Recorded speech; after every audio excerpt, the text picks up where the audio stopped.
closer. I'm going to push everybody to see you too. I should be.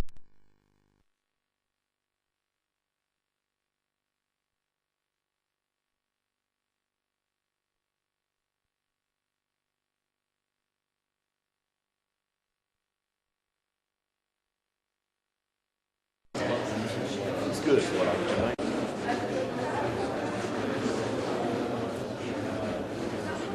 Euromoney Jordan Conference. First of all, let me draw your attention to this marvellous thing called a hashtag, which is written up. It seemed to be a great success. One or two people commenting on the pulchritudinous microphone handlers. We'd welcome comments of all kinds at this conference, but do try to tell us a little bit about what you think is going on stage as well. So, as I say, 1 year ago, we were here for the first ever Euromoney Jordan Conference, and of course that came against the immediate backdrop of the so-called Arab Spring. We talked then of the contrast of stability that this country offered within the region, and we even talked, I remember, of the deposits flowing into Jordanian banks thanks to nervousness elsewhere. Now, seen from a year's perspective, the revolutions of 2011 seem to me less like a series of seismic events and more like different stages in a long-running process. Of course, whatever one says today will always look naive a year from now, but Jordan is, of course, its history, its society, inevitably make it so. Jordan is bound up in that process, not least because now the ugliest of the illegitimate offspring of the Arab Spring is right next door. But I want to highlight that phrase I used, long-running process, and by long in this case I mean decades, centuries even, not the terms of the news cycle. I guess what I mean is there's some sense of constancy, of irresistibility about the politics, and so as a result of that, whilst we will talk a little bit about politics on our opening panel, we want to concentrate on some things where right decisions based on technical observation and reasoning can produce needful results. What I'm talking about, obviously, is creating employment, especially for the young, and creating secure sources of energy for industrial and domestic use. These are not problems that Jordan alone faces. All around the Arab world, to look no further than that for a moment, there are parallel stories. In some cases, of course, some countries, the question is how can we parlay vast, if finite, mineral and hydrocarbon wealth into productive economic diversification to give a chance to the young, to those who are young today, and of course to their children yet unborn. That's a difficult problem to solve, but harder still perhaps when one does not start with such natural resources in the first place, which of course is the case in this kingdom. But the best kind of natural resources, ladies and gentlemen, are always the kind that walk around the place and buy and sell things. The entrepreneurial private sector and the well-educated, literate workforce are the natural resources that Jordan should parlay into productive economic diversification and future prosperity. Take a look at our conference agenda for today and tomorrow. It would be invidious to pick out individual names, and there's too many to read them all, but our workshops, panels, and interview sessions are amply populated with the brightest and most forward-thinking of the kingdom. We cover education, energy, entrepreneurialism and water, job creation and the SMEs, worth noting that 9 out of 10 Jordanian businesses count as small and medium-sized enterprises, and the job creation that they will bring. Twin pillars of economic modernization are technology and finance. We take a good look at both, but although there's good arguments, I suppose, to say increasingly that technology and finance are inseparable, being Euromoney, naturally we tend to use how things are getting financed as the starting point for our discussions.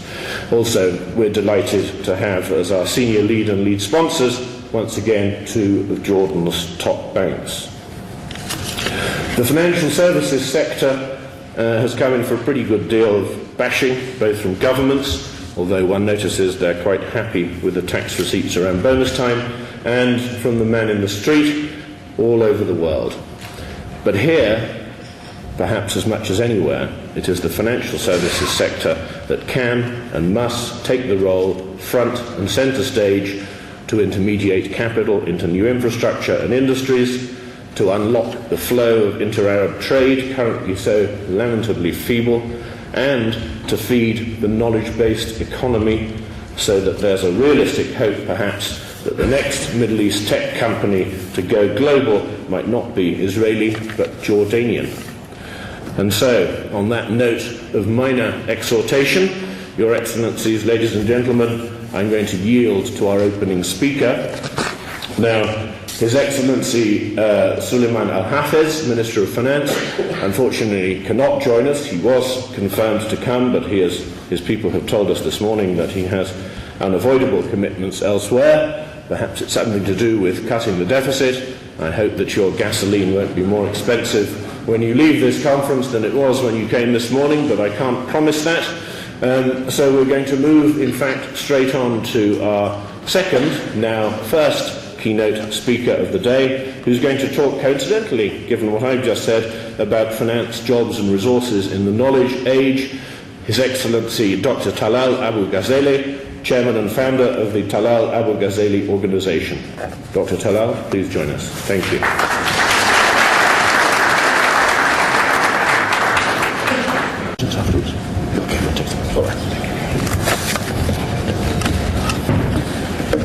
Mr. Chairman, Excellencies, distinguished friends and colleagues, it is a privilege for me to participate in this Euromoney conference gathered to respond to the challenges of the emerging knowledge society.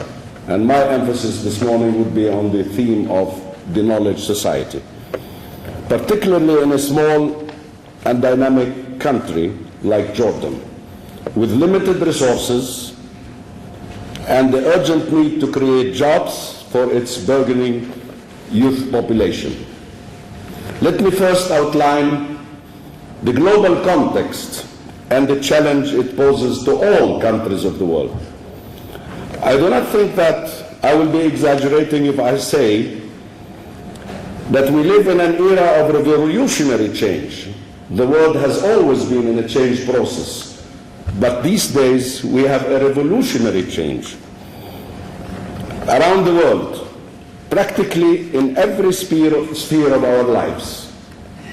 Some of these global change makers may be transitory, but others are long-lasting and will make a permanent mark on the way we live, in particular the emerging knowledge society and economy, that are creating a new economic and social paradigm that is here to stay with us and poses new challenges and opportunities for countries and companies around the world. The knowledge economy can be simply described as an economy in which an ever-growing population proportion of wealth is generated by the creation, diffusion, and use of applications of knowledge and innovation. Bill Gates calls it an economy and a society that uses the internet just like we use our nervous system in our body. As the knowledge economy grows, it has an impact on all facets of society, changing our lives in a myriad ways, not only as individuals, but also as a social interaction, our economic activities, and our political systems. The knowledge society also opens new perspectives in our understanding of the concepts of resources, jobs, and capital. Today, the conventional concept of resources as capital and labor has to be supplemented by information and knowledge.